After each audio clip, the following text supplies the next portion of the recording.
Welcome to Underworld UK, where Britain's darkest stories are brought to light. From the gritty streets of gangland London, Liverpool, Manchester and Birmingham, from Curtis Warren to the Cray twins to county lines and modern day true crime, we cover everything. Bringing you new videos every week. Subscribe so that you'll be notified when the next video is put out. A thug who stabbed his female partner 8 times to silence her after she caught him in bed with a male lover has been jailed for 27 years.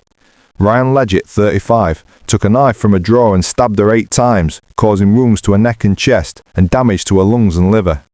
Leggett, of Lowestoft Road, Carlton Colville, Suffolk, was convicted of attempted murder by a jury at Ipswich Crown Court in September, following a 7-day trial. The 35-year-old stabbed his partner multiple times and left her for dead after she returned home from work early on 23 November 2024 and caught him with a man. Leggett was handed a jail term of 27 years on Tuesday and will serve a further 3 years on licence. He was also made subject to an indefinite restraining order, prohibiting him from contacting the victim or her family. Delivering the sentence, his Honour Judge Martyn Levett described Leggett as an unpredictable and dangerous man who had created a theatre of violence. The attack happened after Leggett's partner returned home from work early and found him naked in bed with another man and a plate of cocaine on November 23rd.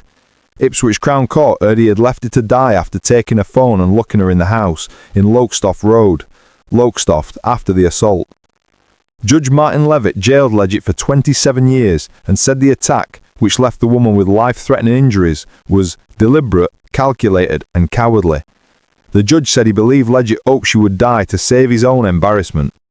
He added, "You are an unpredictable and dangerous man and prone to terrible outbursts of violence after taking drugs." During the trial, the court had heard the victim had been working at Pontins in Pakefield when she returned home 2 hours earlier than usual at 1 a.m. GMT. It was then that she uncovered Leggett's guilty secret when she found him in bed with another man in an embarrassing and compromising situation. The couple then argued in the kitchen before Leggett pushed it to the floor in the hallway and held a knife to her throat before she went upstairs, the court heard.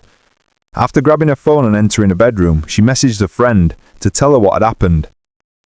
In addition to jailing him for 27 years, Judge Levett passed an extended licence period of 3 years following Leggett's release. He said Leggett would have to serve 2/3 of the sentence before the parole board could consider if it was safe to release him and on what terms. He passed an indefinite restraining order banning Leggett from contacting the victim or her family. Judge Levett praised the police officers and paramedics who attended the traumatic scene. The victim suffered 8 stab wounds, including 2 to her chest, which caused a fractured rib and a punctured lung. She also suffered wounds to her cheek, the back of her neck, her upper arm and her hand, and her stab wounds to her abdomen, which led to internal bleeding and damage to her liver. Leggett, of Lowestoft Road, Carlton Colville, Suffolk, had denied attempted murder, but was convicted by a jury in September. He had earlier pleaded guilty to a separate charge of threatening a person with a knife in a private place. The court heard the couple had been in a relationship for about 4 years when the 33-year-old victim got home from work at 1 a.m. She walked into the bedroom to find Leggett in bed with another man and what she thought to be cocaine on a plate nearby. She said, "What the hell's going on? It's disgusting," and the other man had got out of bed and left, the court heard.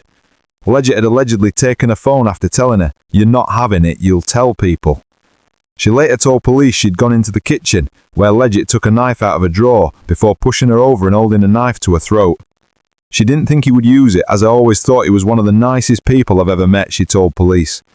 She told Leggett he wanted him gone by the morning and went upstairs. But shortly afterwards, Leggett had walked up to her carrying 2 knives and started to stab her. The court heard she told police, "I'm bleeding on the floor thinking I'm going to die." The woman said Leggett had then pointed the knives at his own neck, and she told him, "Don't do it." Duncan O'Donnell, a prosecutor, had said the alarm was raised by another resident of the house, who climbed out of a window and knocked at a neighbour's door. The court heard Leggett was arrested on the day of the attack at his father's home when he contacted the police and told them he wanted to hand himself in. He had self-inflicted wounds to his wrist and made a comment to police officers about having to get used to prison, and allegedly added, "I'm a criminal, it is what it is."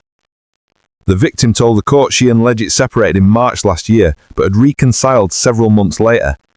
In a victim impact statement read to the court, the woman said the attack had left her suffering from post-traumatic stress disorder and she continues to experience nightmares. She said her life and that of her family had been significantly affected, adding she remains fearful of Leggett and has to move home. She added, "I feel paranoid out in public. I feel people just see me as the girl Ryan Leggett tried to kill. Our whole relationship was a lie."